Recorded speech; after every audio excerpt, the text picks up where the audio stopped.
Ya, hola, verán, para empezar voy a primero recapitular, digamos, tal vez para ustedes algo que posiblemente sí conozcan, ¿ya? Y es como, bueno, en la civilización occidental eh, podemos trazar esta idea hasta Kant, y es que nosotros podemos tener un conjunto de preguntas que nos podemos responder a través del uso de nuestros sentidos. Por ejemplo, no sé, ir a hacer una encuesta a alguien y el rato que escuchamos la respuesta concreta, pues ahí ya tenemos la solución de eso. Por ejemplo, tocamos o observamos cuando hacemos un experimento, por ejemplo, en cualquier, digamos, en ingeniería tipo, no sé, ecosistemas, ya, ingeniería en ciencias del agua, geociencias, ya. Lo que hacemos es tomar mediciones usando nuestros sentidos. ¿Ya? Mientras que hay otras, digamos, preguntas que no nos podemos responder así, tipo justo todo el campo de las matemáticas, ¿ya? Eh, este, ¿Ya? ¿A qué se debe esto, ya? Entonces, digamos, lo que hace Kant es en la crítica a la razón pura analizar conjuntos de juicios. Juicios como, por ejemplo, los solteros son no casados. Entonces, a estos juicios él les llama analíticos y él considera que los juicios analíticos no necesitan de nuestros sentidos para ser comprobados son verdad o no. Ya, claro, yo no necesito ir a hacer una encuesta, irme por cada uno de los lugares donde haya un soltero y decirle, oiga, usted está casado. No, porque ya sé que es en pocas la definición de ser soltero, que él no está casado. Ya, pero hay otras, digamos, cosas que sí necesito usar mis sentidos, tipo, de esta forma de hacer encuestas, yo podría decir, bueno, supónganse el juicio, todos los solteros, digamos, son millonarios. Entonces ya para ver si es que es cierto o no mi afirmación, ahí sí necesito como que ir al mundo concreto. ¿Ya? Y cuando hablo yo del mundo concreto me refiero a algo que existe en el tiempo y en el espacio, tipo por ejemplo esto, existe en el tiempo y en el espacio esto también, ¿ya? Pero hay cuestiones a las que yo no puedo acceder con mis sentidos ya que no se encuentran en el tiempo y en el espacio. No suceden en algún lugar ya, ni tampoco están en alguna parte, tipo el número 7, ya, ¿dónde está el número 7? O cuándo empezó a ser el número 7, ya. ¿Tiene sentido esa pregunta? Entonces, la cuestión es que, ¿por qué tiene que ver esto con las matemáticas, ya? Para Bertrand Russell, ya, al menos en una etapa de su vida filosófica, y Bertrand Russell es una gran figura, ya, fundó la corriente filosófica, está entre los fundadores de la corriente filosófica que estudié, que es la corriente analítica de la filosofía, y básicamente usan, digamos, problemas de la filosofía del lenguaje, los analizaron para, digamos, avanzar la lógica desde donde estaba avanzado él junto con Gottlob Frege, avanzaron la lógica a partir de la lógica aristoteliana, y al avanzar la lógica, digamos, proponer la lógica de primero y segundo orden, lo que terminaron haciendo fue fundando o usando ese lenguaje de la lógica para fundar las matemáticas modernas en la lógica y en la teoría de conjuntos. Y eso fue uno de los, digamos, problemas que al inicio de los 1900 y finales de los 1800 estaban en el mundo matemático, digamos, son uno de los problemas claves, ya. Es uno de los tantos problemas, de los problemas que planteó Hilbert. Bueno, Russell trató de dar una respuesta en eso con el principio de matemática. ¿Y qué es lo que él en esta parte, en una parte de su carrera filosófica consideraba? Es que justo las matemáticas, las verdades matemáticas son juicios analíticos. Es decir, que ustedes para comprobar si son ciertos o no, no necesitan usar sus sentidos. Es decir, no necesitan ni siquiera hacer un experimento ni medir nada. ¿Ya? Y en efecto es eso, ya. Digamos, el referente de las expresiones matemáticas, tipo yo pongo, por ejemplo, no sé, x más y igual a 3, y de ahí, por ejemplo, pónganse que hago así mejor, ¿ya? Y yo digo, bueno, esta expresión matemática aquí, ¿a qué se refiere? Este es como un conjunto de símbolos que estoy usando para transmitir cierta información. ¿A dónde está apuntando eso? O sea, si yo digo, bueno, ¿dónde está el profesor Juan Villacrés? Levanto la mano. y digamos, mi palabra o la expresión Juan Carlos Villacrés Bolaños, ese sería yo, ya, porque ya cacho que hay un estudiante que también se llama Juan Villacrés. Entonces, pero digamos, nuestro lenguaje en pocas es como un conjunto de símbolos que tiene que apuntar a algo, nos está refiriendo a algo. ¿A qué se están refiriendo estas cuestiones? No se están refiriendo a algo concreto, es decir, no se están refiriendo a algo del mundo natural, no se están refiriendo a algo que vive en el espacio y en el tiempo, sino que se están refiriendo a algo abstracto. O sea, ¿a qué me refiero con algo abstracto? Digamos, aquí no es fácil ver a lo abstracto a lo que me refiero, pero voy a poner otras que nos ayuden a ver a lo abstracto a lo que me refiero. Entonces, ¿qué tal si es que yo hago esto? ¿Ya? O si es que yo pongo, por ejemplo, así, digamos,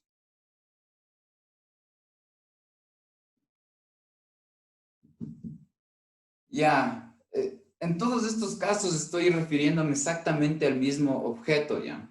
Entonces, ¿qué es la abstracción? La abstracción es extraer. ¿Extraer qué? Extraer de los casos particulares lo que vemos en común. Entonces, digamos, esto es como un caso particular, una forma en la que se expresa digamos, una forma de apuntar esta entidad abstracta, ¿ya? Pero, ¿cuál es la entidad abstracta aquí? Pues lo que tienen en común esto, con esto, con esto. ¿Y qué es lo que tienen en común? Pues digamos la estructura. Entonces, en este caso, la estructura es 2 por alguna cosa más otra cosa igual a 3. 2 por una cosa más otra cosa igual a 3. 2 por una cosa más otra cosa igual a 3. ¿Sí cachan? Entonces, digamos, aquí el elemento al que se le está apuntando esta oración matemática, esta o esta, es justo el abstracto. Sí, lo que tienen en común, digamos, todas estas expresiones en este caso. ¿Ya? Entonces, digamos, muchas veces, o más bien en matemáticas en general, lo que tienen en común, es decir, las entidades abstractas a las que nos referimos, este, suele tener que ver con un rol, una función que desempeña una expresión matemática en un término en la expresión matemática. Tipo, si yo pongo esto así. Entonces, digamos, aquí, por el hecho de ponerle este solito en un lado de la igualdad, digamos, le damos un rol distinto y lo que hace que esto sea lo que es su significado tiene que ver con cómo funciona en esta expresión matemática. Funciona de manera que va a ir adquiriendo valores en función de triplicar estos otros valores de acá. Entonces depende, por eso se convierte en la variable dependiente de esto de aquí. Entonces, cuando busquemos, digamos, en las matemáticas dónde encontrar el significado, no deberíamos fijarnos en las cuestiones concretas, en el símbolo particular que yo uso para expresar cierta expresión matemática, sino que, digamos, tengo que buscar el referente y el referente es algo abstracto y otra vez es algo que se tiene en común en varias instancias particulares, ¿ya? Y la cuestión es que, esta cuestión de qué es lo que le da el significado a mi expresión, a mi término matemático dentro de mi expresión. Término es algo que forma parte de una expresión en el lenguaje que estoy usando en este momento. Entonces, digamos, esto tiene que ver con su función. ¿Qué función, qué rol desempeña en la expresión? Ya no es, digamos, difícil encontrar ejemplos de que nosotros hablemos de la identidad de algo apuntando, digamos, a su función, ¿sí? En vez de a su constitución. Por ejemplo, digamos que yo apunto, digamos, a algo hecho ya, esto. Esto de aquí, por un lado, es una mica de plástico, ya, que compraron y está puesto sobre una pared blanca y yo lo uso de pizarra, ya. Entonces, pero como pueden darse cuenta, por un lado, esto es la pizarra y por otro lado es una mica de plástico. Entonces, digamos, en su constitución es ser de plástico. Y si yo digo, ¿qué es esto? Y digo plástico, estoy hablando bien acerca de esto, no sí estoy diciendo la verdad, ¿ya? Y si es que digo, ¿qué es esto? Y digo, es una pizarra, también estoy hablando bien acerca de esto, en el sentido de que es verdad que también es una pizarra. Ahora, la identidad por constitución es una cosa y la identidad, digamos, por su función es otra, pero ambas nos revelan el significado de esto, ¿sí? Es curioso que digamos este problema metafísico, que uno puede avanzar el análisis de esto, ¿no? Metafísico quiere decir acerca de lo que es y existe. Entonces, ¿qué le da el significado a la palabra? Digamos, uno puede pensar que la identidad de algo es lo que esto nos significa, por ejemplo, ¿sí? Y entonces ya, En este caso, ¿cuál es su esencia? ¿Qué es la identidad de esto? Pues puedo hablar en dos enfoques, como mencioné ya. Ahora, lo que decía es que es curioso que, digamos, si uno piensa acerca de esto, claro, la identidad por constitución no determina su identidad por función, ¿sí? Es decir, digamos, el hecho de que esto sea de plástico no le hace necesariamente una pizarra, ¿sí? Y le hace una pizarra es que yo le dé ese uso, ¿sí? Lo que les digo es que lo que es curioso es que este problema metafísico después se usa, por ejemplo, para manifestar una reivindicación de derechos, por ejemplo, ya como cuando dicen, bueno, los seres humanos que nacen con cierto aparato reproductor, digamos, por ejemplo, vagina, ya, no, ya en su identidad por constitución estaría ahí determinado por su órgano reproductor en este caso, ya. Mientras que su identidad, digamos, por función, digamos, no está determinado por el órgano con el que nació, es decir, no es que porque nació con cierto órgano reproductor, su función en la sociedad tiene que estar determinado por eso, no tiene que ser tal, ¿no? Digamos, no sé, como históricamente las mujeres han tenido, digamos, esta opresión, ¿no? Ejercer ciertos roles por ser mujeres, digamos, ¿ya? Y ya, solo es un comentario, ¿ya? Entonces, etcétera, aquí nosotros tenemos que tener cuidado en cómo observamos y pensamos acerca de las matemáticas, ¿ya? Porque cuando nosotros usamos las matemáticas, miren, en los cursos de matemática pura, ya cuando, digamos, siguen la carrera de matemática pura, ya, lo que encontrarán es que no van a usar la calculadora para calcular nada ya, o sea, pucha, si están tomando un curso tipo topología, no sé, geometría diferencial, alguna cosa así, no usan, nunca calculan nada ya. Y tampoco hacen referencia, digamos, a ningún objeto del mundo concreto, del mundo natural, ya de que es donde más bien tienen injerencia las ingenierías o las ciencias puras tipo la física. Entonces hay una diferencia ahí y es importante que les exprese esta diferencia. ¿Por qué? Porque la estadística y la probabilidad, digamos, son ramas de las matemáticas. Pero asimismo como las matemáticas es decir, su naturaleza apuntaría, visto como desde el campo solamente de las matemáticas, apuntaría a entidades abstractas. La cosa es esta ya, de que, digamos, cuando uno dice, bueno, hay esta corriente sociológica, ¿no? Donde piensan que, digamos, al final de cuentas, todo viene a ser una especie de construcción social, incluso la ciencia, ¿ya?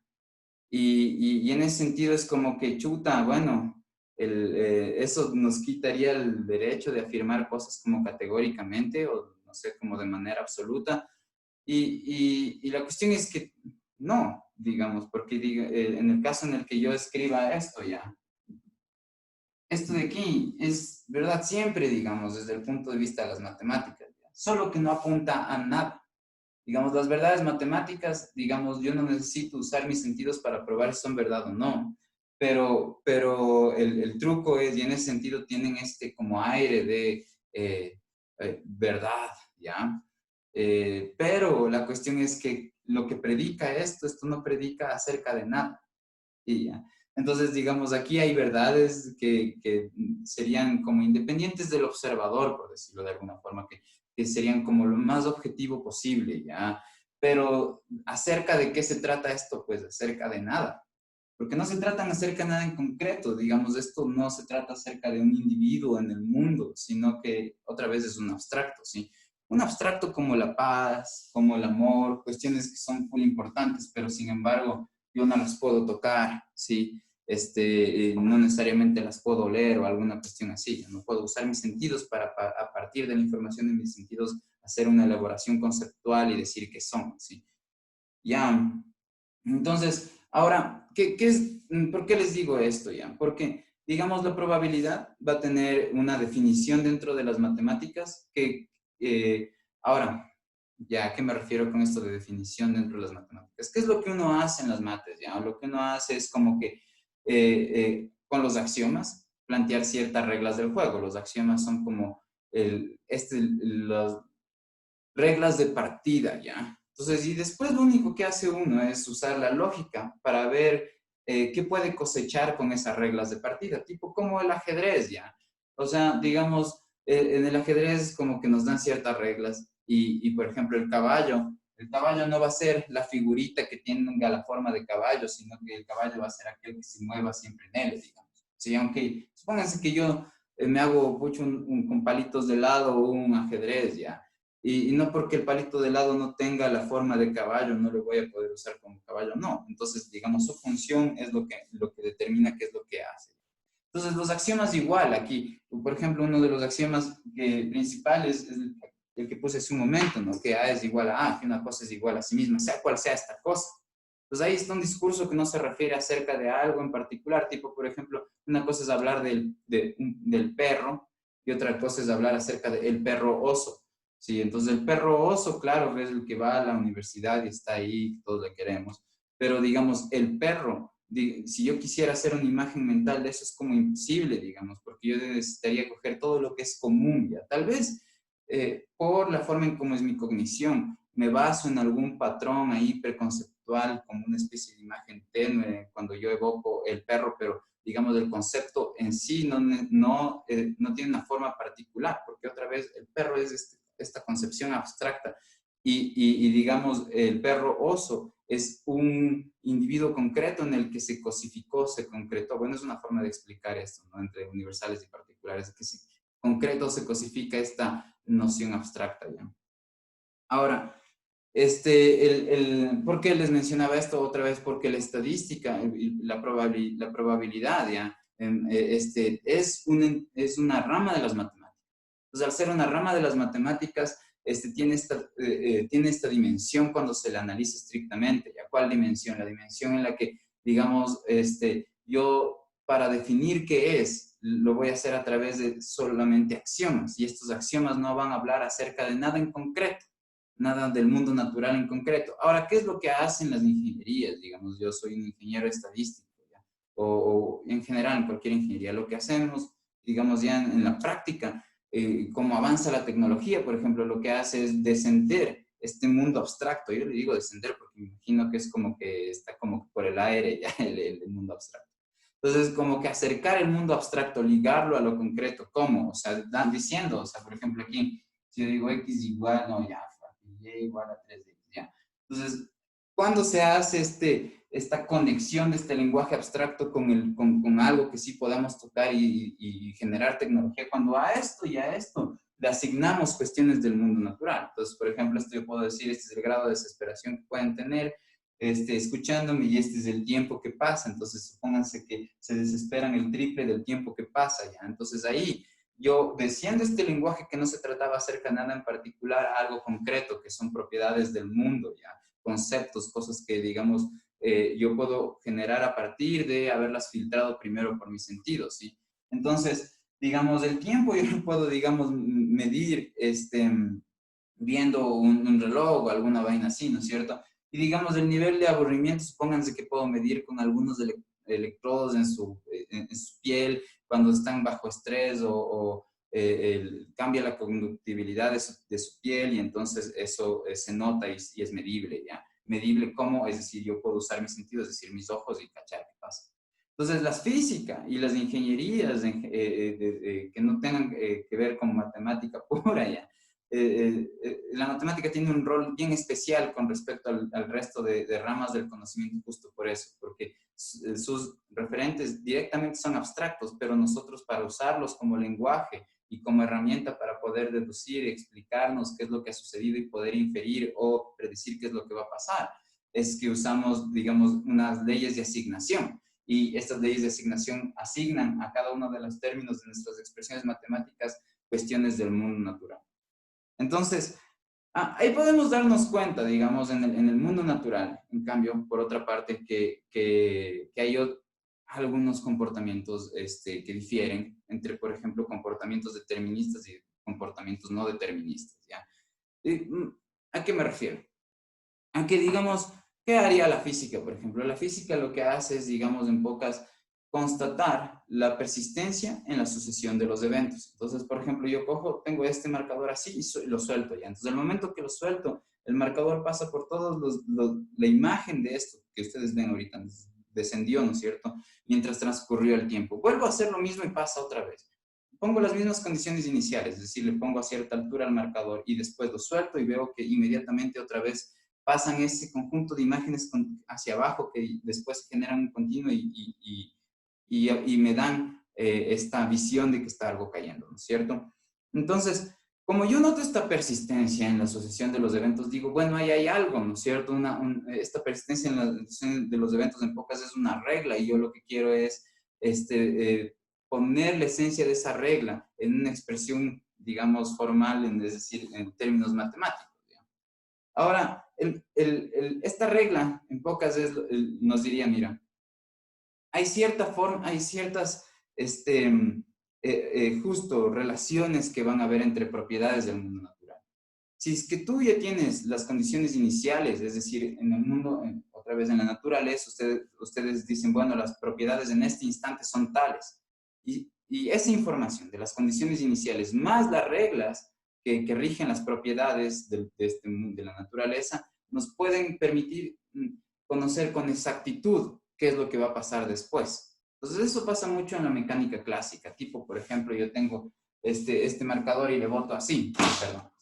Entonces, el rato que le boté, digamos, yo no puedo no ver dónde va a caer, pero basta con que yo sepa la posición desde donde sale y la velocidad con la que sale para que usando las leyes de Newton, las típicas leyes de cinemática que uno aprende en el prepo, perdón, en la nivelación, se dé cuenta y pueda cuantificar con exactitud dónde es que este objeto va a estar, ¿ya? Entonces, digamos, ese es un caso determinista ya, donde basta con que yo dé las condiciones iniciales, diga qué es lo que está pasando en este momento y sepa cómo en general las propiedades posición y velocidad se relacionan y cómo evolucionan en el tiempo, qué es lo que me dice cómo evolucionan en el tiempo.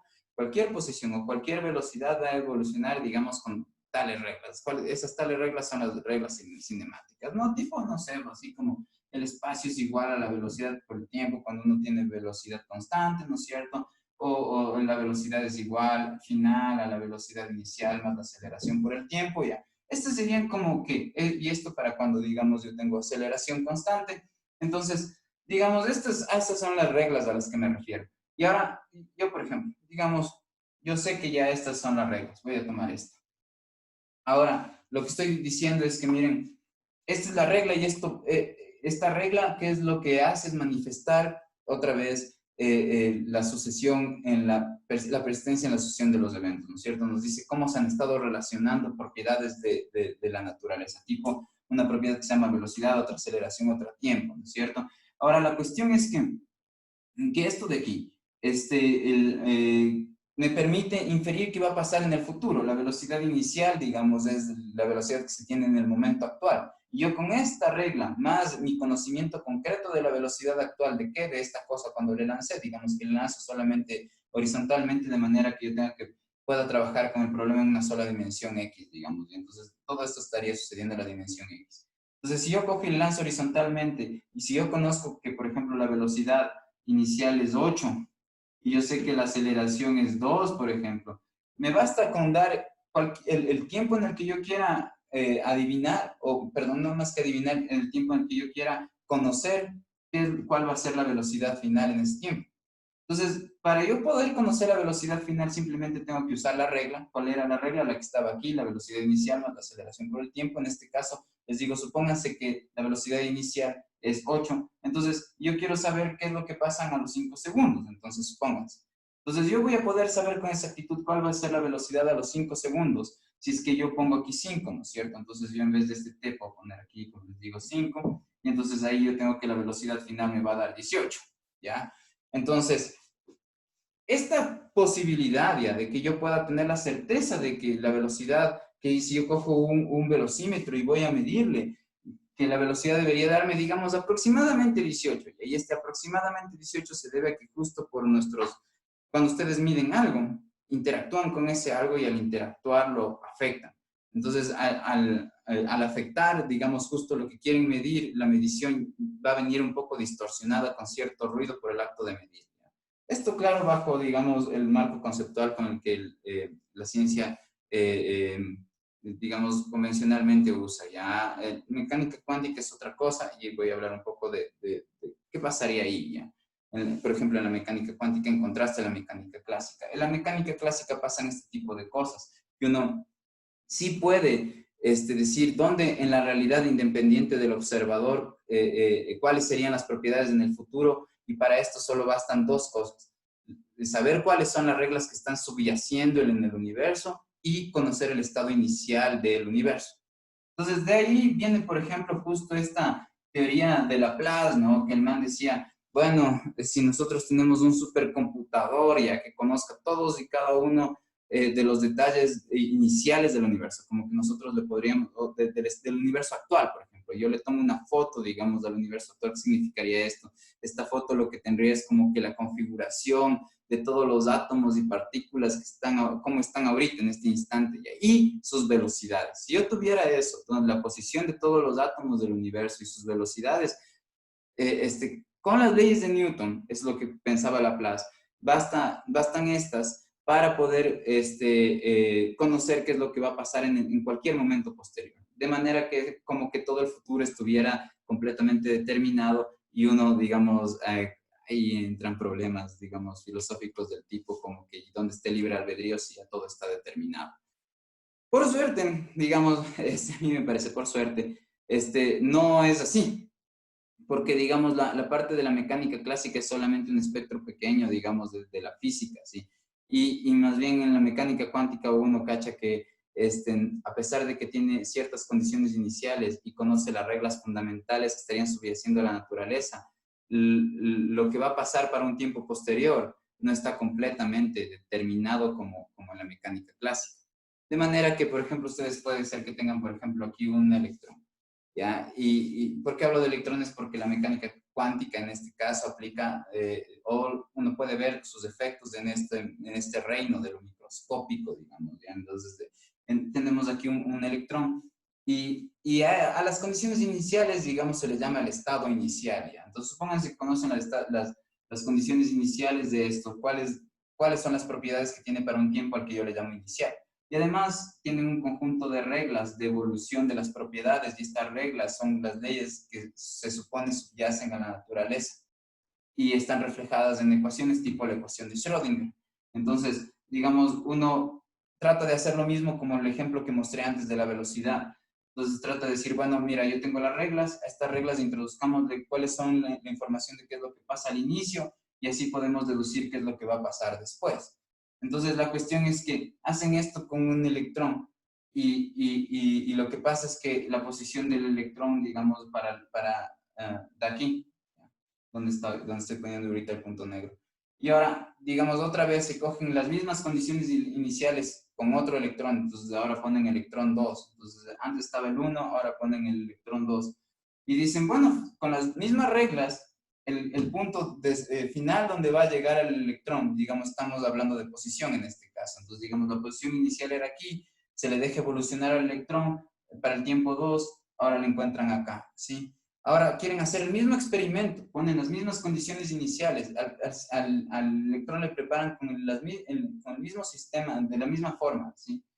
De manera que las condiciones externas sean las mismas, ¿ya? Entonces exactamente las mismas.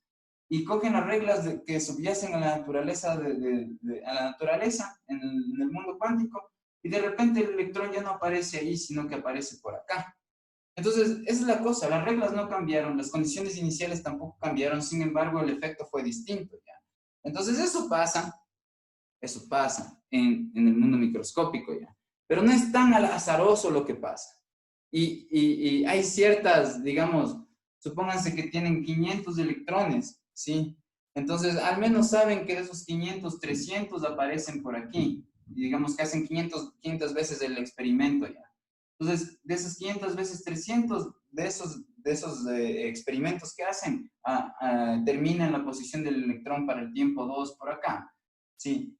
Pero, y los otros 200, digamos, saben que van a aparecer por acá para el tiempo 2. Eso es, digamos, el rango de expectativa que podemos tener de qué podemos conocer para el futuro, dado unas reglas y condiciones iniciales en el mundo cuántico.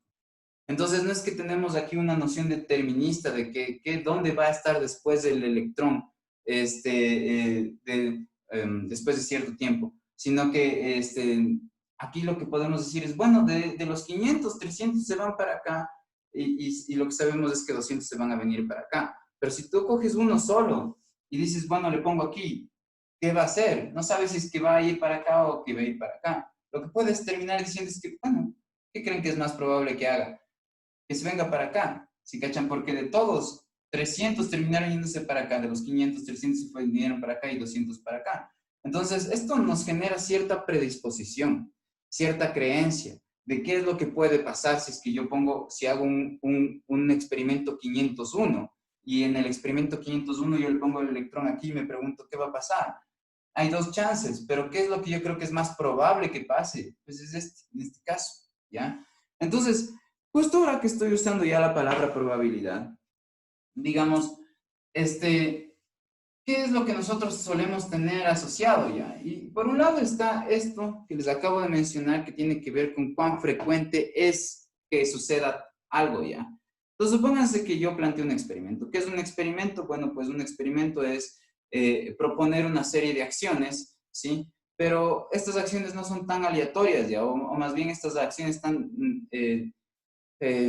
predeterminadas para darnos cierta información. Entonces, yo cuando describo un experimento no solamente tengo que describir cuáles son las acciones que se tienen que hacer, sino que sugerir qué es lo que yo quiero observar en estas acciones, ¿ya?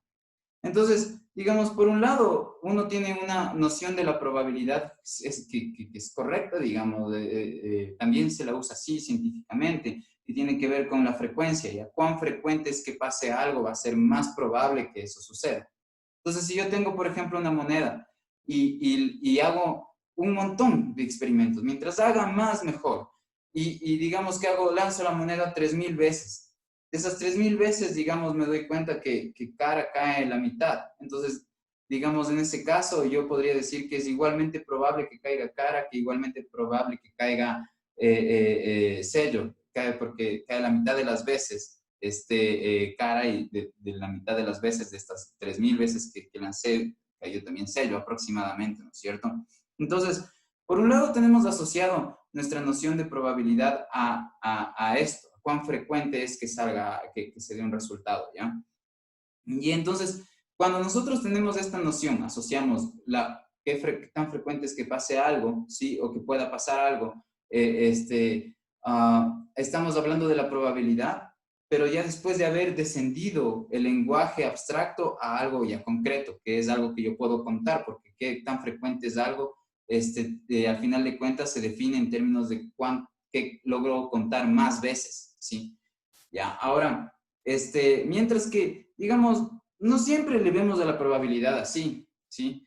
A la probabilidad, digamos, también le vemos como, simplemente un reflejo de lo que creemos que va a pasar. Por ejemplo, ¿qué pensaría uno si yo digo que la probabilidad de que le elijan a Donald Trump es 0,3 por 0,3, ¿sí?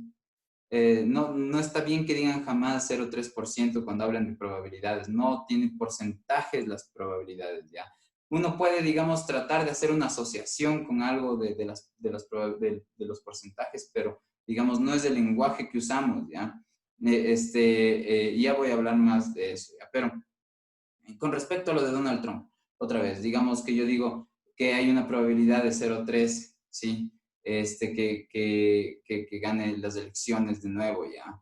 Entonces, cuando yo digo eso, no estoy hablando de un evento como el otro, ¿ya? De cuán frecuente es, porque, digamos, ¿cómo yo puedo hablar de algo como que ha sido muy o poco frecuente si es que el evento, perdón, si el experimento ese no ha sido realizado muchísimas veces? Digamos, si Donald Trump solamente ha sido una vez presidente, ¿cómo yo puedo hablar de cuán frecuentemente ha sido presidente y solamente ha sido presidente una vez? ¿Sí? Entonces, en estos casos ya, ¿cuán probable es que pase algo si yo no tengo como detrás un background en el que yo haya podido contar cuántas veces pasó cierto suceso y si es que pasó más eso que otra cosa? Entonces, si es que yo no tengo esa posibilidad de hacer eso, ¿qué quiere decir las probabilidades de ahí? Pues solamente están reflejando mi creencia acerca del mundo. Ya, sí, en cierta medida es verdad, pero no es completamente verdad, ya.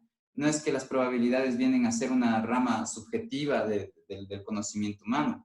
Más bien, digamos, son reglas que nos permiten usar de manera consistente, digamos, nuestro pensamiento ante la incertidumbre, ¿sí? Entonces, lo que nos preocupa ahora son justo experimentos que, digamos, tengan resultados azarosos y no deterministas.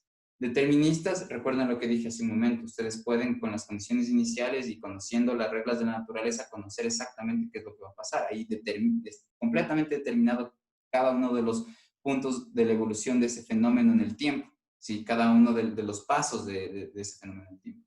Están completamente determinados. En el caso de los experimentos azarosos, no están completamente determinados qué es lo que va a pasar en el futuro, no están, pero algo se sabe, ¿sí? No están completamente determinados. ¿Por qué? En el caso de la mecánica cuántica es por, digamos, se puede pensar que es porque así es la naturaleza de la realidad física. Es decir, es algo, la realidad física es así, punto, digamos. ¿Por qué? Porque puede ser que, digamos, en una de las lecturas de la mecánica cuántica uno puede decir que, digamos, la posición del electrón no es algo que uno está averiguando, como quitando un velo de ignorancia y me estoy dando cuenta de algo que ya estaba ahí existiendo.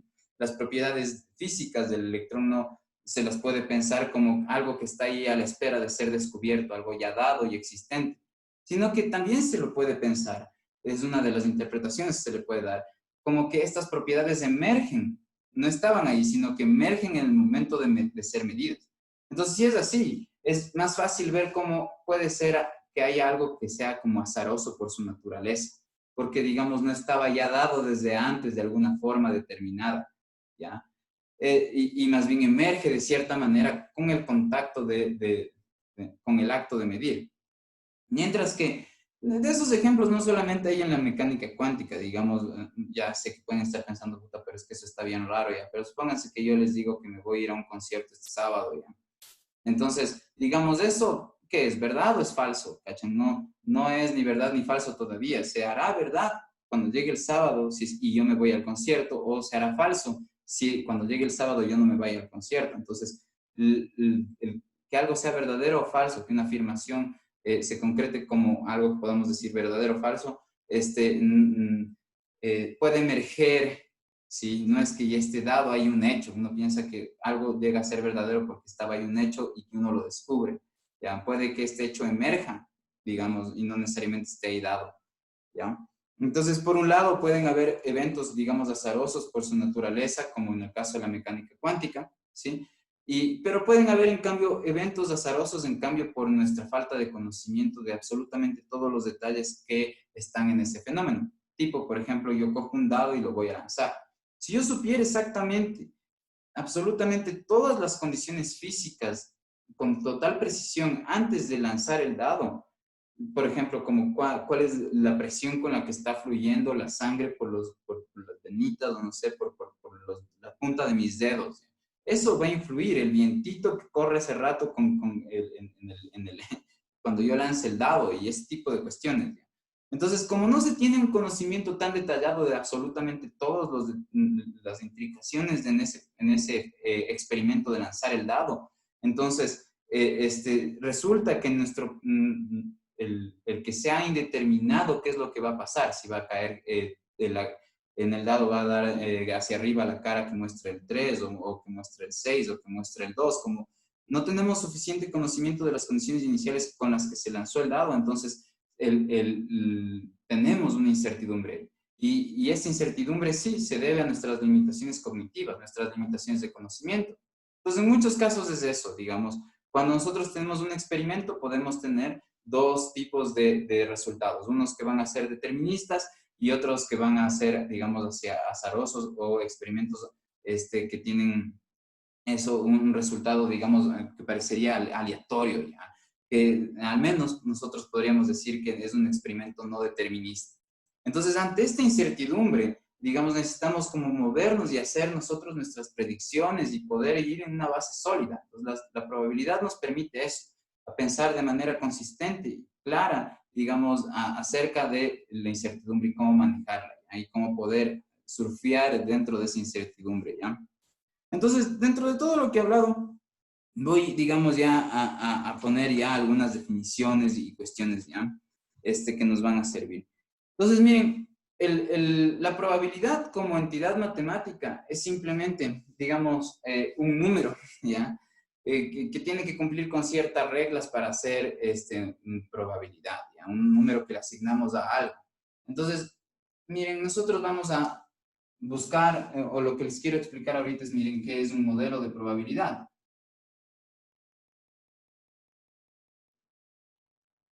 Y en pocas, un modelo de probabilidad necesita de dos cosas, digamos, un conjunto y una ley de probabilidad, ¿sí? Ya, entonces este conjunto, digamos, esta ley de probabilidad, son números que se le asignan a, digamos, subconjuntos de este conjunto. Eso es digamos, todo lo que abarcaría esencialmente qué vendría a ser un modelo de probabilidad, ¿ya? Ahora, la cuestión es que esto está como que muy amplio, ¿no? ¿Un conjunto de qué o qué onda, ya? Entonces, por eso quiero hablarles de este conjunto, y este conjunto tiene un nombre en particular y se le llama espacio muestral. Y el espacio muestral, que es del que voy a hablar, ¿sí? El espacio muestral, se lo suele notar con esta letra omega, ¿ya?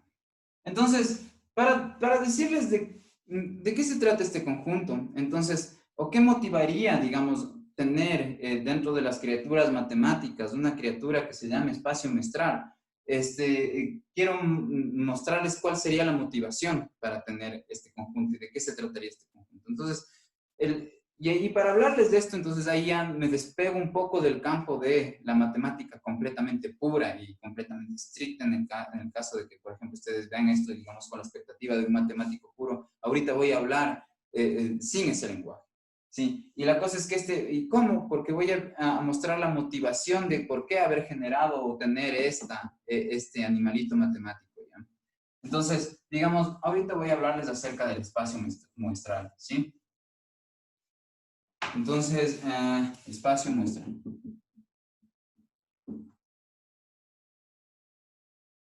El espacio muestral simplemente es el conjunto de todos los resultados de un experimento, ¿sí?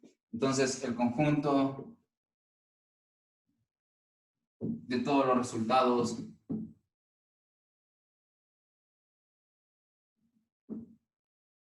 de un experimento.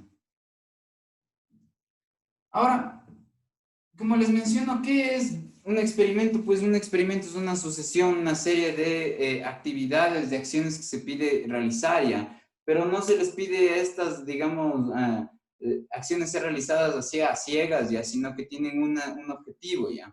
Entonces, el objetivo ahí es que a mí, de todas las cuestiones que pueden estar asociadas a este conjunto de acciones, yo me quiero fijar solo en algunas y no en otras. Tipo, por ejemplo, si yo lanzo un dado ya, el rato que lanzo el dado me puede, digamos, a mí interesar el tiempo que se demora en caer, ¿sí?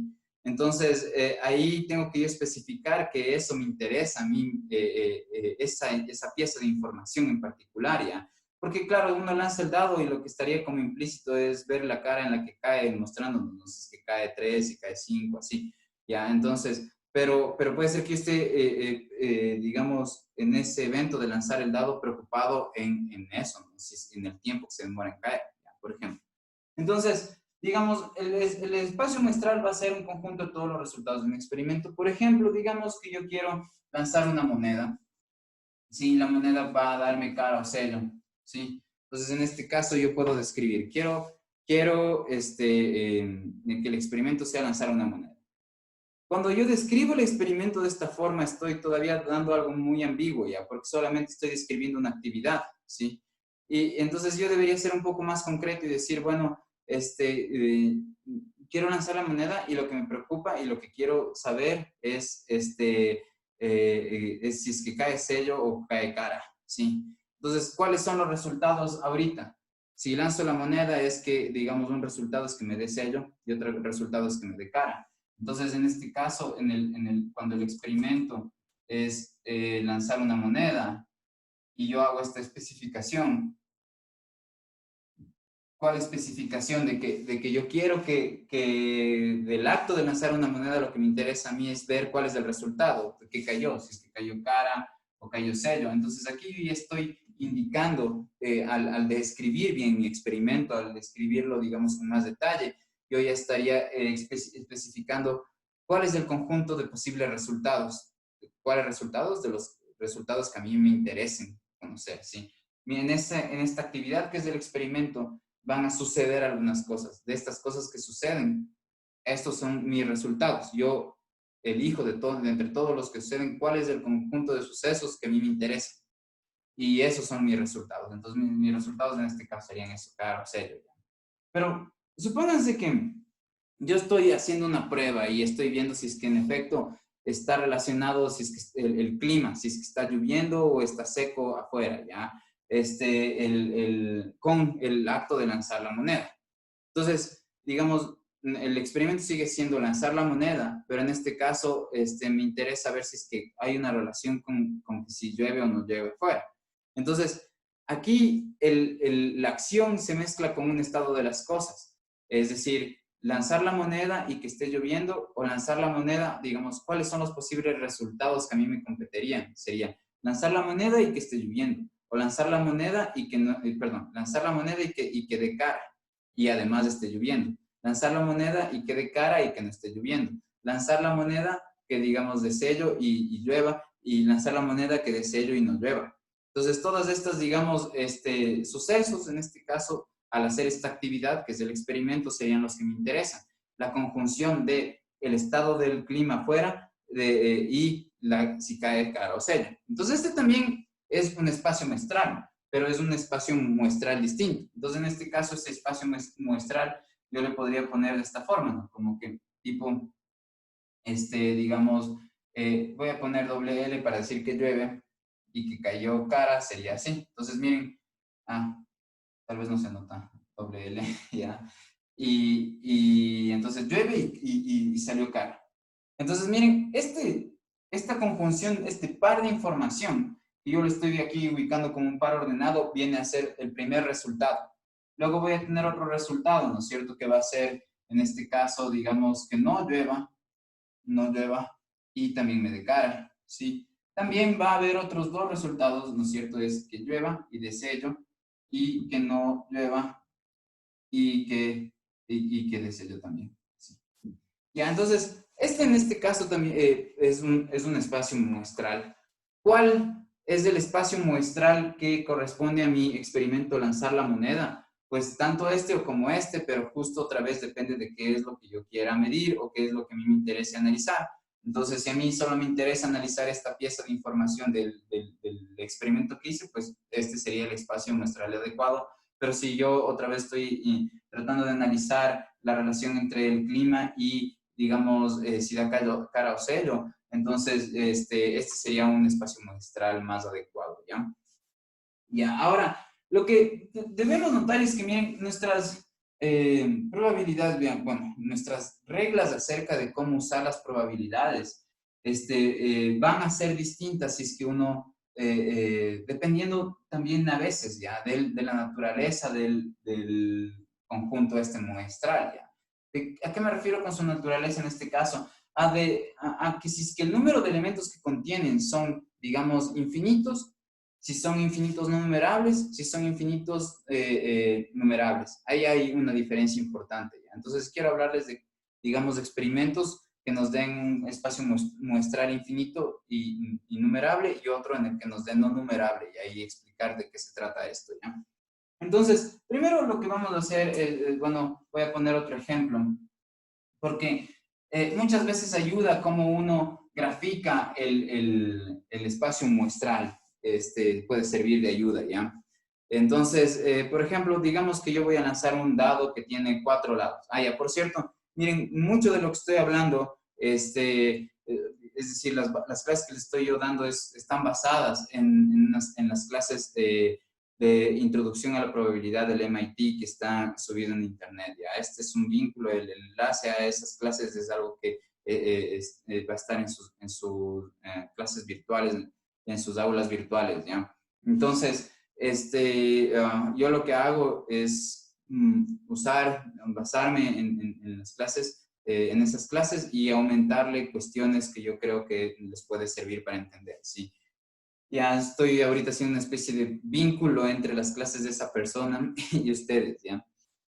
Ya, ahora, digamos que el experimento ya digamos que no es lanzar una moneda, sino que, por ejemplo, es lanzar dos dados, estos son unos dados especiales que solamente tienen 4 caras, ¿no? Los dados en general tienen 6 caras, estos van a tener 4 caras, ¿ya? Sí nos podemos imaginar fácil un dado así, ¿no? Tipo esto, ¿ya?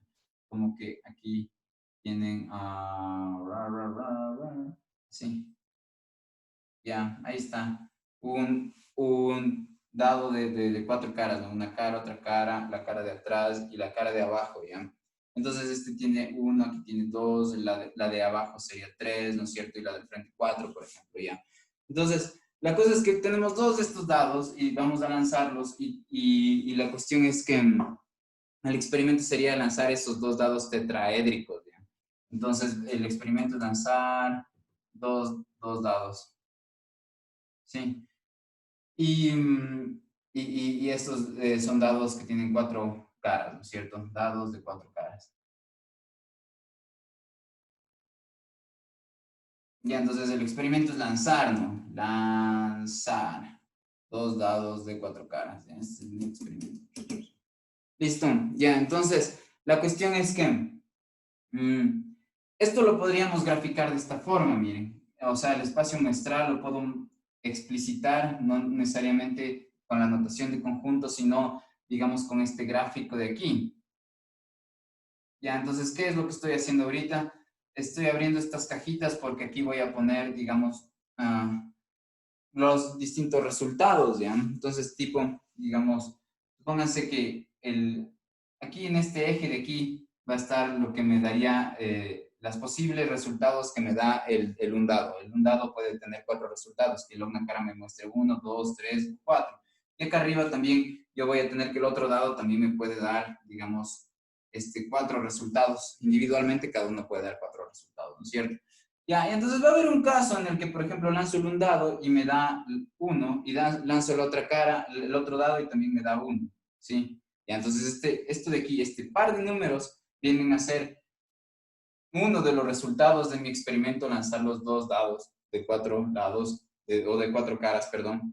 Y lo que me interesa en este caso es simplemente es registrar los resultados que muestran los 2 dados, ¿no es cierto? Entonces, digamos, así mismo habrá otro, por ejemplo, caso en el que en el uno me dé, por ejemplo, 2 y el otro 3, así tipo 2, 3. Ya, entonces, digamos, le voy a llamar el dado X, ¿sí? Y ya, el dado X y este es el dado Y. Entonces, cuando el dado X, digamos, muestra la cara 2 y el Y el 3, entonces, digamos, lo puedo explicitar así. Y también tengo un caso en el que, miren, el dado, ajá, ya 3 2, ¿no es cierto? Hay otro caso en el que yo puedo tener que el dado Y, en cambio, tenga 3, ¿no es cierto? La cara, ¿sí? Y el otro tenga 2, es decir, esto, miren, así. Ya, así. ¿Qué estoy diciendo aquí? Estoy diciendo que este es un caso, miren, este de aquí y este de acá.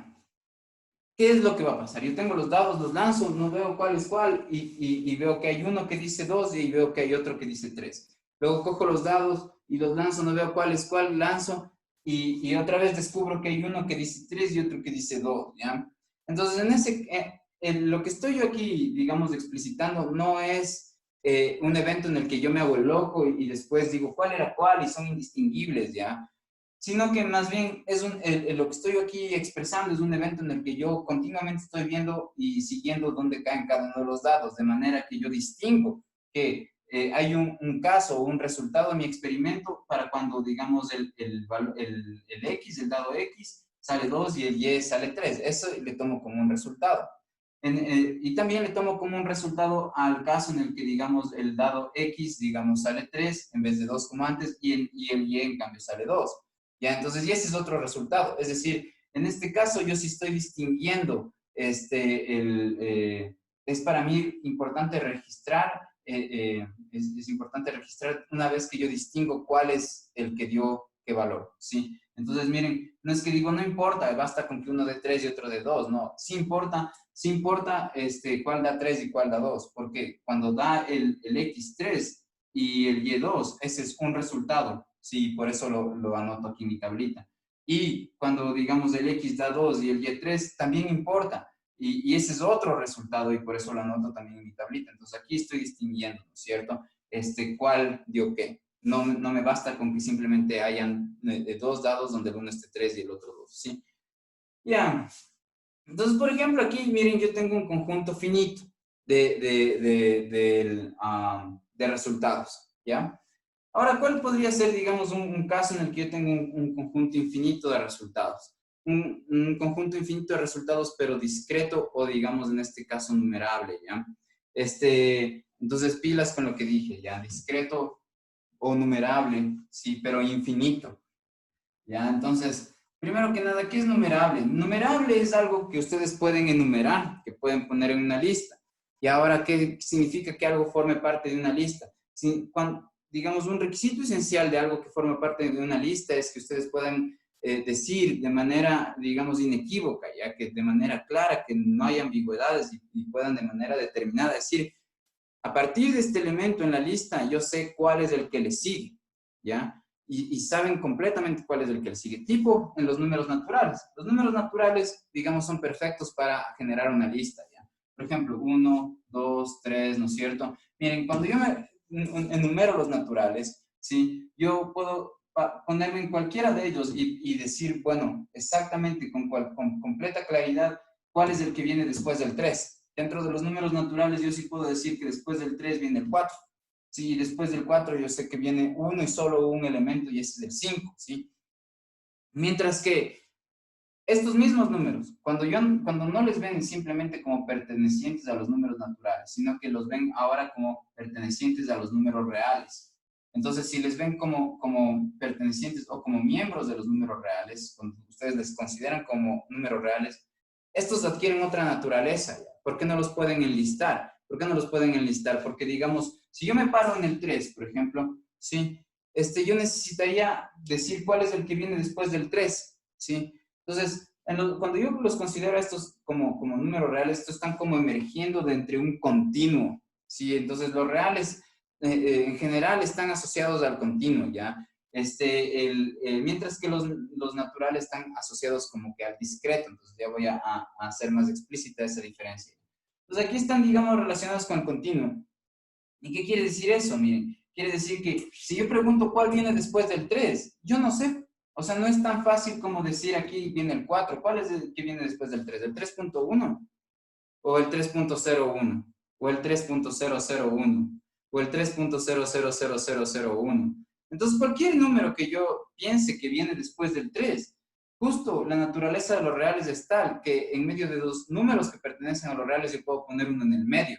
Así que nunca va a ser claro cuál va a venir después del 3, porque siempre puedo poner uno en el medio de esos, ¿sí? Entonces, miren aquí, cuando yo les considero al 1, al 2 y al 3 y al 4 como números naturales, entonces yo sí puedo decir de manera unívoca y sin equivocarme que después del 3 viene el 4, porque dentro de los números naturales no hay uno en el medio del 3 y el 4. ¿Cuál es natural y está en medio del 3 y el 4? Ninguno, ¿se cachan? Mientras que en los números reales, yo siempre voy a tener como la imposibilidad de alcanzar el que está inmediatamente posterior. ¿Por qué? Porque siempre cualquier número que yo dé o piense que esté inmediatamente posterior al 3, por ejemplo, o a cualquiera que yo elija, siempre voy a quedarme corto. ¿Por qué? Porque la característica de los números reales es que yo en medio de dos números siempre puedo poner otro.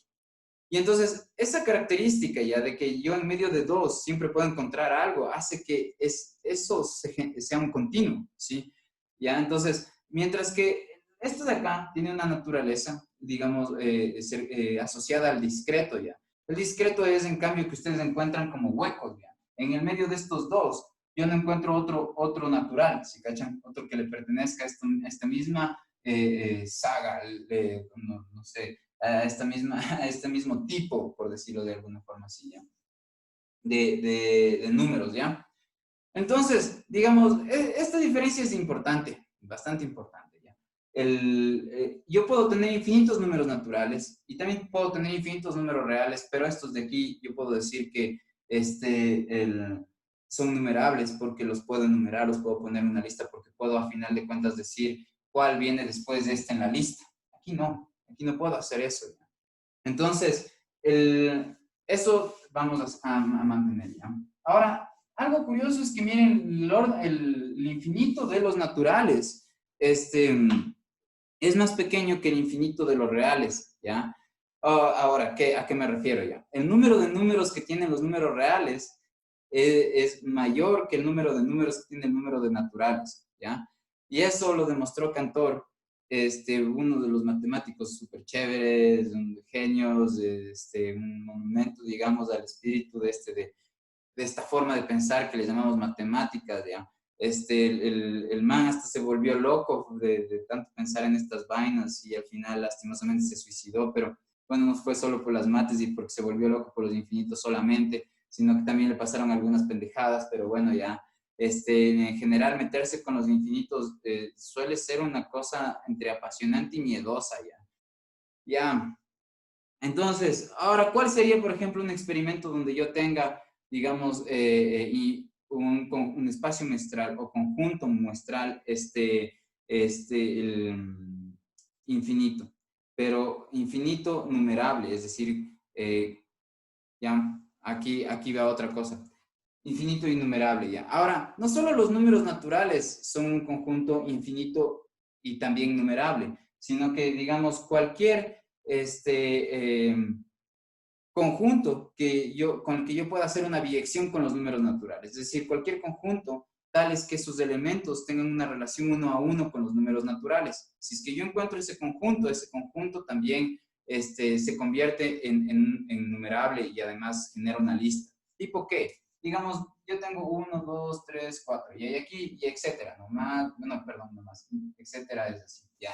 Voy a poner 3 puntitos para decir que esto sigue así mismo, ¿cierto?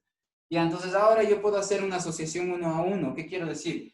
Que a este símbolo palito parado le voy a asociar este símbolo bolita con colita, ya, que le llamamos A.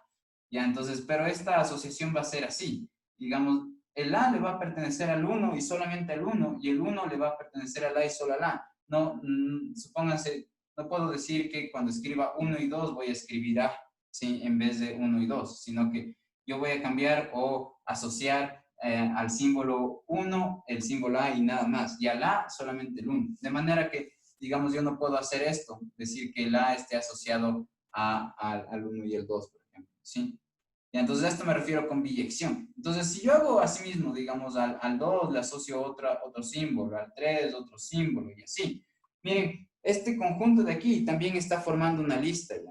Entonces, cualquier conjunto, en este caso el conjunto ABC, digamos, le pude hacer una biyección, elemento por elemento, con un subconjunto de los números naturales. Cuando sucede eso, cuando se puede hacer una biyección con los números naturales, cualquier conjunto que tenga esta capacidad también forma una lista. Y también se le llama numerable, ¿ya? Ya. Entonces,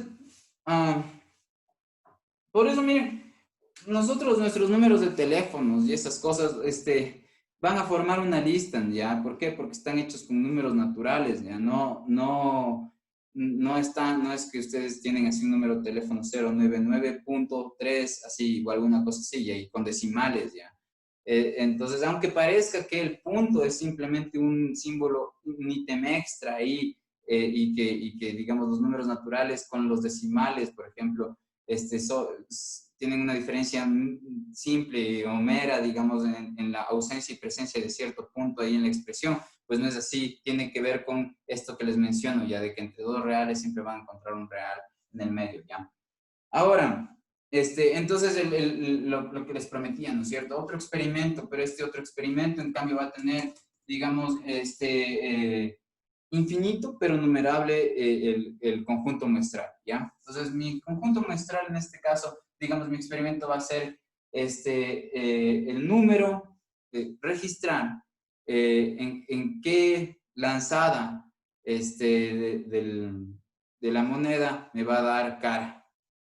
¿Ya? Entonces, supónganse, eso, lanzar la moneda y registrar cuando me da cara va a ser el experimento.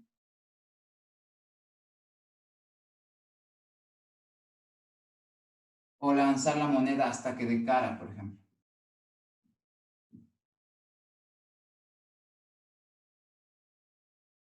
Ya, ahora, miren, el experimento, ustedes, digamos, como son los que van a hacer el experimento, saben de qué se trata, qué acciones quieren realizar y qué datos quieren, son los que les interesan, ¿ya?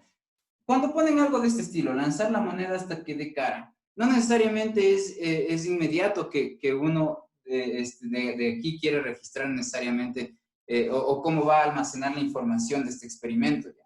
Cuando uno le explicita matemáticamente cómo va a registrar la información de este experimento, es que lo puede hacer justo a través del el conjunto muestral, explicitando el conjunto muestral.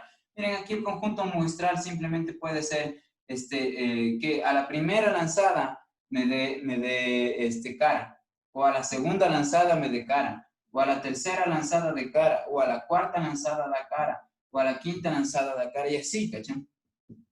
Entonces, yo sé que, digamos, una parte suya va a decir, no, o sea, si se pone en la realidad, ¿no es cierto? Dice, bueno, yo lanzo la moneda y hasta que me dé cara no va a ser que infinitas veces ya. Bueno, eso tal vez porque están evocando un recuerdo de ustedes lanzando la moneda ya, pero ¿qué tal si es que lanzo la moneda ya? Y yo, en mi ignorancia, no conozco cuáles son las condiciones iniciales que tengo que darle a la moneda para que justo caiga cara ya. Pero, pero supónganse que hay alguien que está ahí al lado suyo y les pone en un cuarto y hace, digamos, justo les usa como para hacer el experimento y le dice, a ver, coja la moneda y lance. Y supónganse que genera las condiciones como para que justo de cara, no de cara durante, pucha, unas 20,000 lanzadas ya. Entonces puede ser que su ignorancia no les permita saber si va a caer o no cara, y por eso tienen que hablar en términos de probabilidades en este caso, pero digamos que para otra persona haya modificado el medio ambiente de manera tal que va a evitar que caiga cara, digamos, las primeras 20,000 veces. Y si puede hacer eso las primeras 20,000 veces, puede hacer eso las primeras 100,000 veces o las primeras número n que les dé la gana. Ya, entonces, pero aquí miren, el espacio muestral, en este caso, yo le podría caracterizar de esta forma. ¿Por qué? Porque mi interés es saber el número de veces que tengo que lanzarle hasta que me dé cara. Entonces, ¿cuánto es el número de veces que le puedo, o sea, cuáles son los resultados aquí? El resultado es que me dé cara la primera vez, o que me dé cara la segunda vez, o la tercera vez, o la cuarta vez, así, y hasta el infinito. Entonces, miren, aquí tengo un espacio muestral donde tengo infinitos resultados, pero digamos son numerables. ¿Por qué? Porque digamos todos estos son números naturales. En pocas estoy enlistando los números naturales, ¿ya? Entonces aquí tengo un espacio muestral infinito, ¿ya? Ahora, digamos otro caso de esto, ¿sí? Sería, por ejemplo, que ustedes tengan un espacio muestral infinito, pero no numerable, ¿ya? Entonces, voy a poner un ejemplo. Entonces, miren, ¿qué tal si ustedes quieren lanzar un dado? Perdón, un dardo. Ya, pero imagínense que lo primero que vamos a hacer es que vamos a lanzar un dardo, no a un como el clásico, a una cosa circular, así, no, sino que ni una cosa extendida en el espacio, sino, digamos, vamos a hacerle más difícil y vamos a lanzar un dardo a esta línea. Ya, ya esperen un ratito. No, así no es. Esperen, esperen.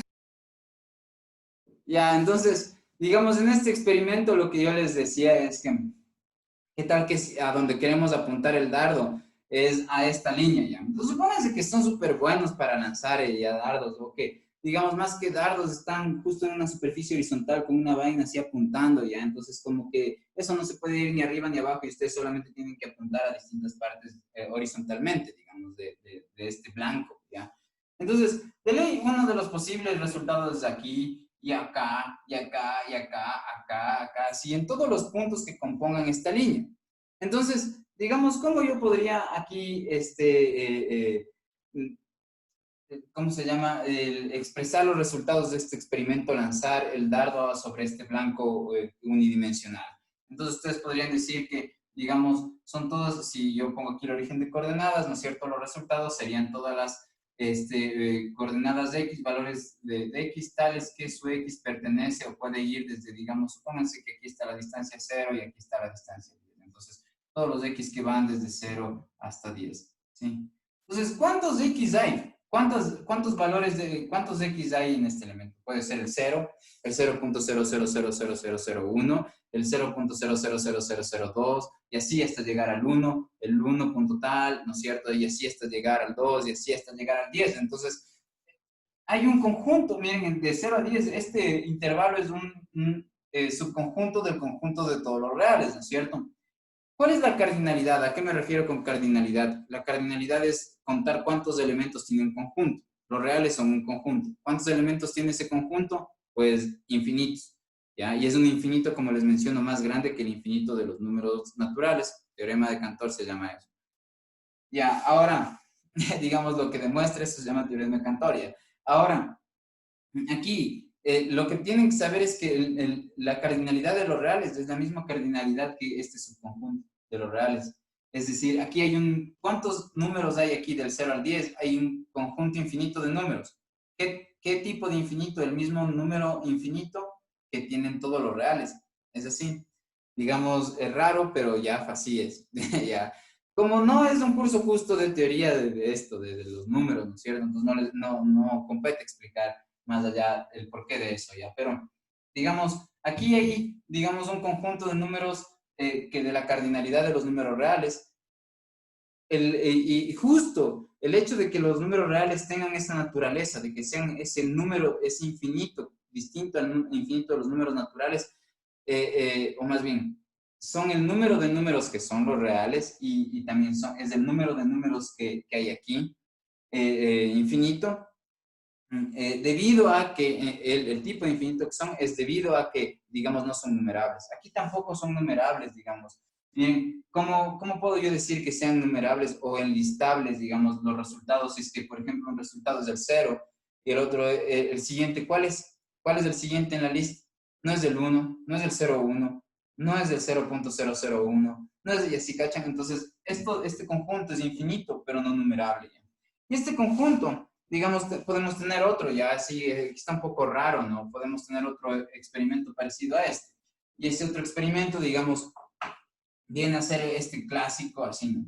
Que ustedes ahora, en vez de tener una cuestión redonda, un blanco redondo, tienen un blanco así, digamos, cuadrado, donde van a lanzar los dardos. Pues cogen y lanzan aquí ya. ¿Este es un posible resultado? Sí es un posible resultado. Supónganse que, digamos, esto mide 1 y mide 1. Entonces, en ese sentido, digamos, ¿cómo ustedes caracterizarían el conjunto muestral de este experimento? El experimento lanzar un dardo a este blanco cuadrado. Ese conjunto muestral vendría dado diciendo que los resultados son, digamos, esta posición. Esta posición es donde yo llego después de lanzar el dardo en este blanco.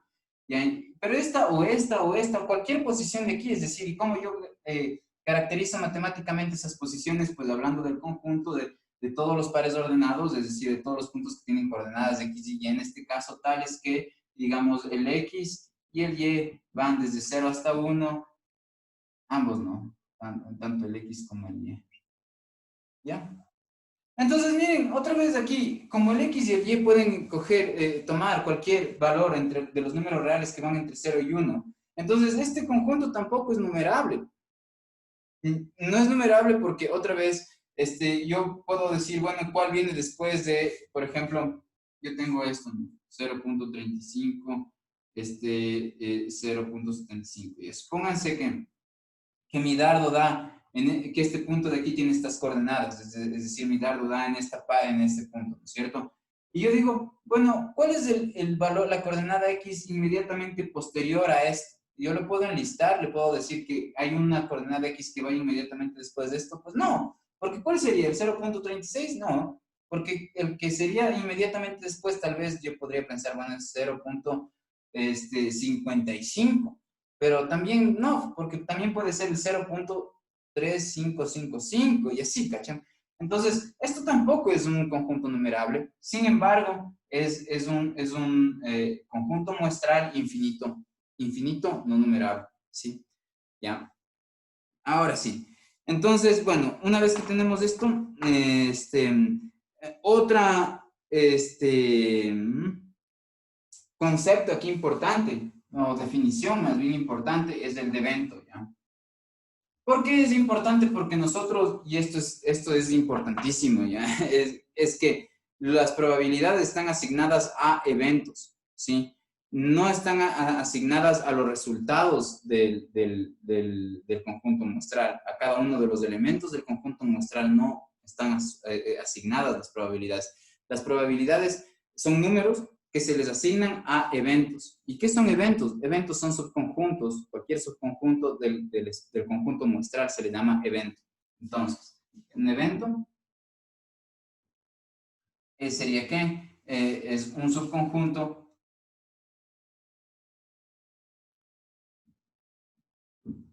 del conjunto o del espacio muestral.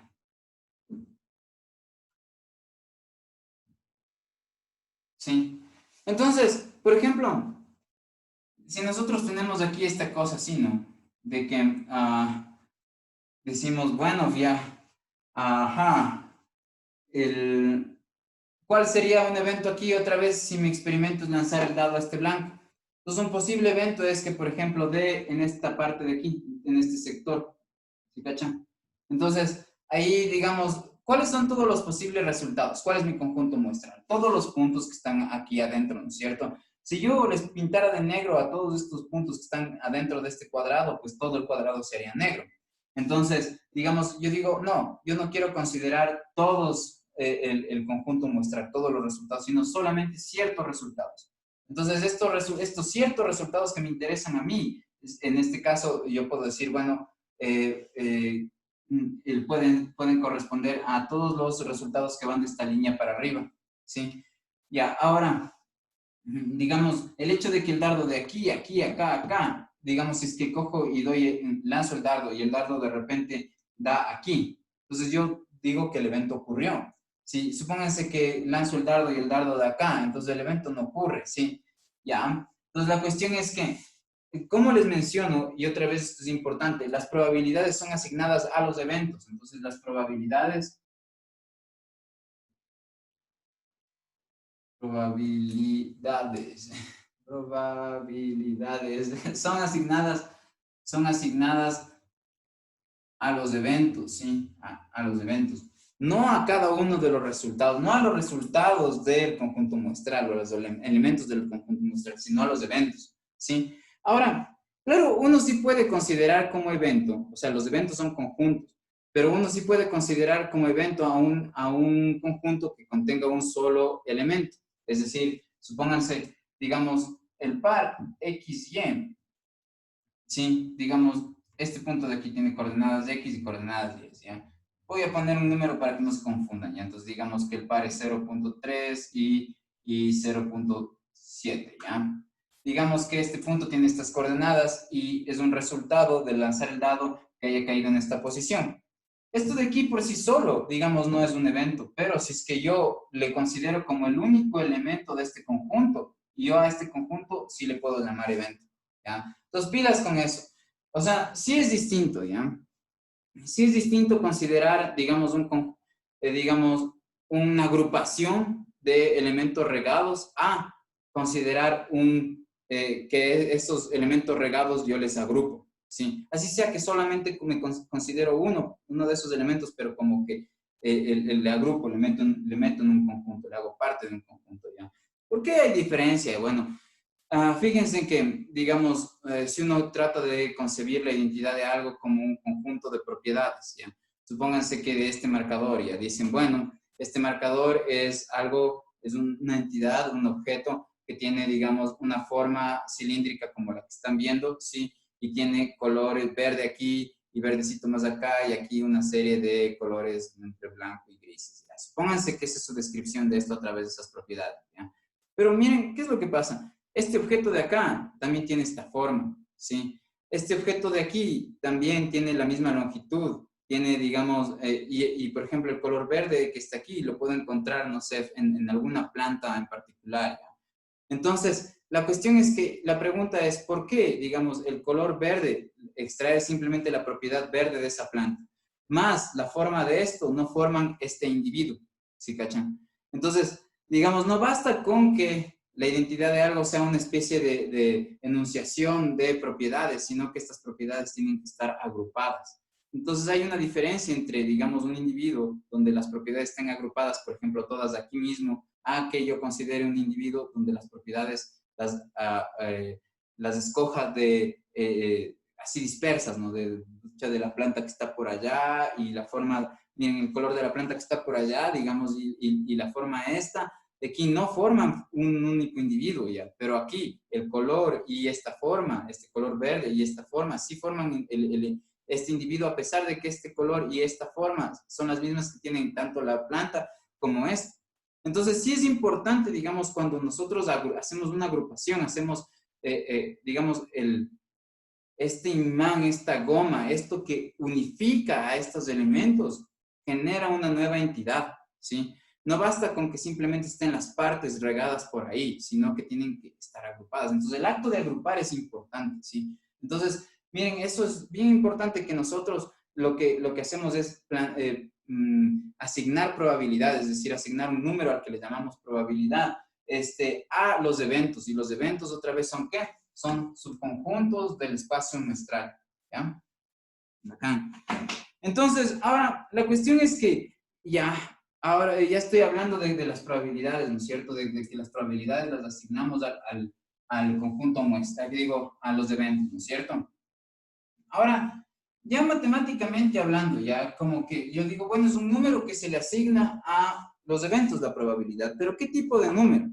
Entonces, bueno, este número tiene que cumplir desde el punto de vista de las matemáticas tres propiedades lógicas. Entonces, miren, recuerden esto que pasa con el producto punto, ¿ya? Entonces aquí voy a hacer un pequeño paréntesis para decirles, ¿cuál es la relevancia de estas propiedades lógicas, ya? ¿Por qué importa que yo defina algo como con propiedades lógicas, con axiomas, ya? ¿Por qué importa esto?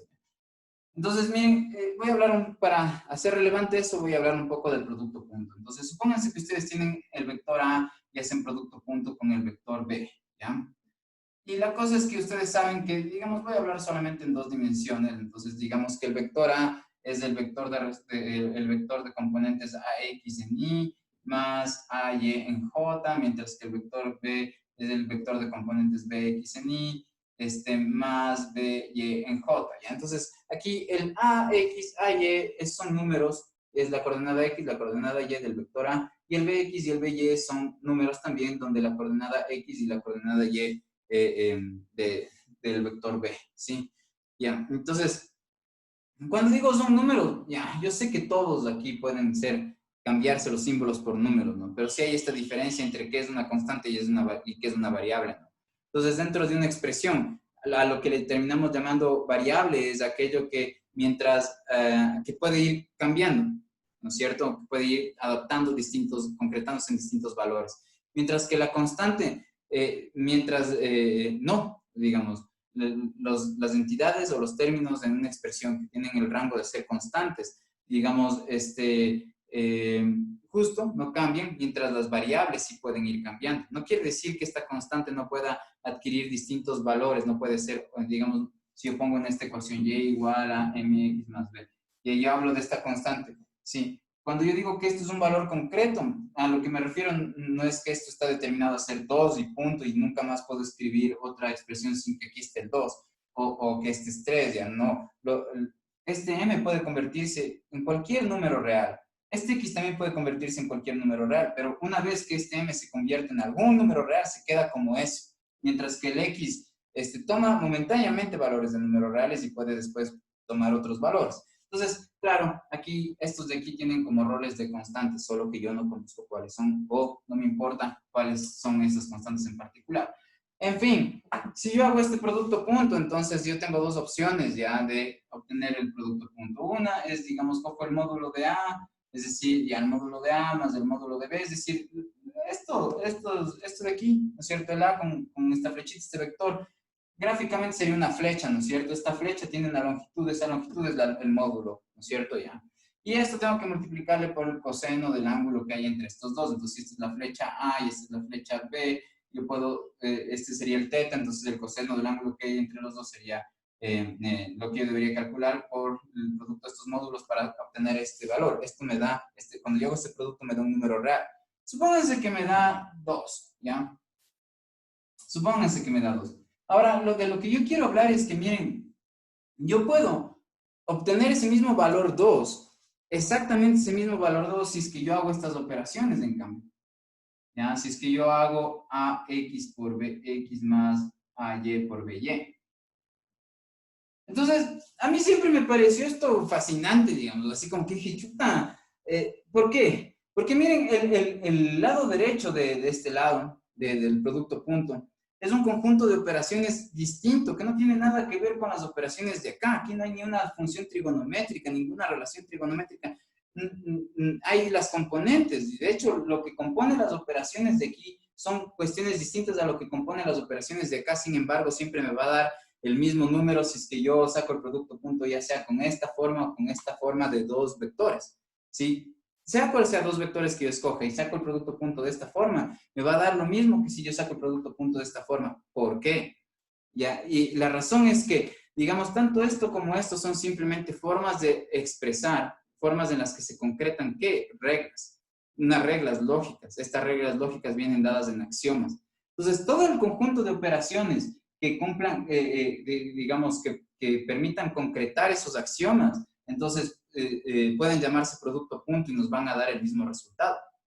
Entonces, lo que identifica la esencia de la operación producto punto no es hacer estas operaciones, ni son hacer estas operaciones de acá, sino que es que cumpla con esos axiomas, ¿ya? Digamos, son 4, digamos, este producto punto en general es un producto interno y los productos internos tienen, por ejemplo, una de las requerimientos para que algo se llame un producto interno ya es que si es que yo hago el producto punto de algo consigo mismo, va a ser positivo, a menos de que ese algo, ese vector sea cero. Por ejemplo, esa es una de las leyes lógicas que tiene que cumplir. Todas las operaciones que nos permitan tener esa propiedad, que nos permitan tener esa consecuencia, ya pueden ser operaciones que reflejen el producto punto, ¿sí? Entonces, la probabilidad, digamos, sea como sea que yo le quiera calcular, eso no importa, como aquí, digamos, sea como sea el conjunto de operaciones en particular que yo esté usando, eso es como que no es importante, ya lo que es importante es, digamos, que ese conjunto de operaciones estén cumpliendo estos axiomas, que cumplan las propiedades, los requerimientos básicos que se le piden a la probabilidad que cumpla. En el caso de la probabilidad, este número que vamos a obtener o que le vamos a asignar a los eventos, digamos, cumple con 3 axiomas que son bien simples, digamos. ¿Sí? Entonces, ¿cuáles son los requisitos que tiene que cumplir el conjunto de operaciones en las cuales se esté reflejando la esencia de qué es ser una probabilidad? Esos 3 requisitos mínimos son estos, ¿ya? Entonces, la probabilidad está definida a través de estos axiomas. Ya, el primero es que, digamos, ustedes como les mencioné, la probabilidad la sacan acerca de los eventos. Supónganse que un evento, otra vez, ¿qué es? Es un subconjunto del espacio muestral o del conjunto muestral. Entonces aquí tienen el espacio muestral. Entonces, digamos, aquí hay un subconjunto, este subconjunto se llama A y este subconjunto es mi evento, ¿sí? Entonces, si yo saco la probabilidad de un evento, este tiene que ser mayor o igual que 0. Tiene que ser siempre positivo o digamos, puede ser el 0, ¿ya? ¿Ya? Lo que quiero decir es que no puede ser negativa la probabilidad de un evento, ¿sí? Ese es el primer axioma, ¿sí? El segundo tiene un nombre, se le llama normalización. Y lo que dice simplemente que si es que ustedes, bueno, lo voy a poner aquí, normalización. Ya. Esto quiere decir que, bueno, no es que esto quiere decir, así se le puso el nombre a esta otra axioma. ¿De dónde salen estas reglas? Estas reglas ya, como les digo, pueden, o sea, la mayoría de las, bueno, todas las matemáticas, es como que se pueden ver como que son un conjunto de reglas principales que uno puede ver cuáles son los efectos de esas reglas cuando se les aplica la lógica a estas reglas. Y estas reglas se las toma como verdades, son nuestras, decimos que esto es cierto, ¿sí? Y decimos que esto también sea cierto. ¿Qué es lo que decimos aquí que sea cierto? Decimos que, digamos, la probabilidad, si yo le tomo como evento al todo el conjunto muestral, ¿sí? Entonces la probabilidad de todo el conjunto muestral, sí, va a ser 1. Ya. Entonces, en pocas esto, si uno quiere interpretarle, puede terminar pensando esto, ya puede terminar pensando de que si yo tengo un conjunto de posibilidades, bueno, según el filósofo Chrysippus, ¿qué es lo posible? Lo posible es de aquello que, digamos, no tiene ningún impedimento para que suceda, pero sin embargo que no sucede. Entonces, es fácil, digamos, cachar cuál sería, o sea, al menos sí podemos tener una idea de qué es aquello que sí puede pasar, pero que no sucede. Eso le llamamos posible. Entonces, como que notar cuál es el conjunto de todos los posibles resultados, esto nos genera nuestro espacio muestral. Entonces, si ahí están todos los posibles resultados, que me dé, digamos, algo que esté dentro, un resultado que esté dentro del conjunto muestral es seguro. Que sea seguro, eso viene dado por el 1. 0 es que no va a pasar, 1 es que sí va a pasar. Entonces, que sí va a pasar algo que está dentro del conjunto muestral, pues es de ley, porque el conjunto muestral tiene todas las opciones de resultados. Eso es un poco, digamos, lo que podríamos interpretar de esto, ¿no es cierto? Ya. O sea, nuestros axiomas en general son verdades que son tan evidentes, se dice ya, que no necesitan ser demostradas, ¿ya? Bueno, en las matemáticas aceptamos que hay un grado de afirmaciones que pueden tener ese rango. Y decimos, bueno, sí, esto no necesitamos cuestionarnos, ¿no? Tipo A igual a A, ¿sí? Entonces, ya, ahora el tercer axioma. El tercer axioma es el aditivo. Y en este caso, bueno, en este es un axioma aditivo que nos va a servir para cuando tenemos nuestro conjunto muestral finito, ¿sí? Entonces, digamos, voy a llamar el axioma aditivo para el caso finito, ¿ya? Y este nos dice que si ustedes tienen un evento A, ¿sí? Entonces tienen su espacio muestral por aquí. Entonces tienen aquí una cosa que le llaman el evento A y aquí tienen otro que le llaman el evento B, ¿sí? Entonces, digamos, si tienen A y B, pero la cuestión es que, miren, les puse separaditos justo por algo, y ahí es que yo quiero que la intersección de esto sea 0, que digo, sea vacío. Es decir, que este conjunto y este elemento, este conjunto de acá no compartan ningún elemento, ¿no? Entonces, en el caso en el que, digamos, la intersección de entre A y B, digamos, nos dé vacío, yo puedo decir lo siguiente. Yo puedo decir que la probabilidad de A unión B va a ser igual a la probabilidad de A más la probabilidad de B. ¿Ya? Entonces aquí, cuando escribo esto, no estoy escribiendo algo trivial, ¿verdad? O sea, digamos, puede ser que estén ahorita con la expectativa de aprender matemáticas, como aprendiéndose una especie de receta para pasar de una expresión matemática a otra y que esto de aquí sea como algo en lo que no se quieren detener en el flujo interno de su reflexión, ya, y como que dicen, simplemente tengo que aprenderme de memoria esto y esto. No, miren, ¿qué es lo que está pasando aquí? Primero que nada, ¿qué es esta operación unión? Esta operación unión, digamos, del conjunto A unión B, va a ser un conjunto, sí, que tenga todos los elementos, o sea, cualquier cosa que ya forme parte de este conjunto, el A unión B, eh, todos los elementos de este conjunto, ya que están en A unión B, son elementos que o encontramos en A o encontramos en B. Digamos, supónganse que A es el conjunto de estas tres frutas, ya banano, tomate, perdón, no, el tomate de árbol, ya ese sí es fruta, y pucha coco, ¿ya? Y la cosa es que el B, supónganse que en cambio es un conjunto de pucha legumbres y solo está el brócoli y pucha esa cola blanca que es feísima, coliflor, ¿ya? Supónganse que están estos aquí. Entonces, la cuestión es que yo con esto ya sabría que el conjunto A unión B, ¿no es cierto? Va a ser, digamos, banana, coco, pucha, tomate de árbol, ya. y coliflor y también brócoli. ¿Ya? Ya, entonces, ¿por qué? Porque por definición, cualquier elemento del conjunto unión de entre A y B va a ser va a haber estado o en A o va a estar en A, o va a haber estado en B, ¿sí, cachai? Entonces, ya, pues aquí está el conjunto unión, ¿ya? Ahora, digamos, el conjunto intersección es un conjunto que contiene, o sea, ustedes ven los elementos de ese conjunto, ¿no? Cogen el conjunto de intersección y lo que van a notar es que los elementos de ese conjunto de ley tienen que estar simultáneamente en A y B. Es decir, los elementos que ya forman parte del conjunto de intersección también forman parte, son elementos que compartían tanto el A con el B. Entonces, cuando yo digo que aquí el A intersección B es vacío, estoy diciendo que estos dos no comparten nada, ningún elemento ya. Pero sin embargo, sí existe la construcción del elemento A unión B. Aunque ustedes les vean aquí separados, cuando yo hablo de la unión B, estos se comportan como una sola entidad, tipo como Ecuador y Galápagos, ¿ya? O sea, Galápagos está mucha de la parte continental del Ecuador, está separada por el mar, ¿ya? Sin embargo, somos una única unidad, pues ahí Ecuador, así Galápagos, pucha, la Amazonía, la sierra, la costa, todos de un solo puño, pues, ¿ya? Entonces, la cuestión es que ya aquí estos dos cuando están unidos se comportan como una sola unidad. Eso por un lado. Y ahora, por otro lado, miren, la cuestión es que yo digo, bueno, le voy a asignar, ¿cómo asigno un número a esta nueva entidad que ya no es solamente estos dos ya son una única entidad monolítica, así tipo Galápagos y Ecuador continental, pero ambos son en nuestro Ecuador del alma, ¿no es cierto? Ya, entonces, digamos, ¿cómo le asigno un número a esto? Si yo conozco el número que le asigno solamente a esto y el número que le asigno solo a esto. Entonces, ¿cómo? Simplemente sumando, ¿ya?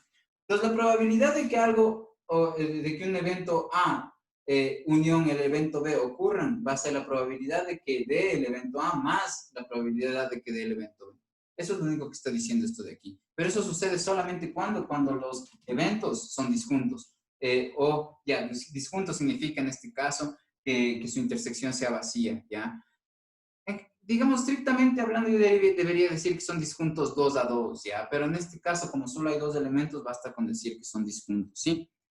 Ya, entonces, bueno, aquí hay algunos resultados ya un poco más formales que quiero mostrarles, ¿ya? Entonces, como para que no se cargue este video y se cansen, voy a seguir, pero ahorita le voy a pausar este video, ¿ya? Eso, entonces ya nos vemos en unos minutitos.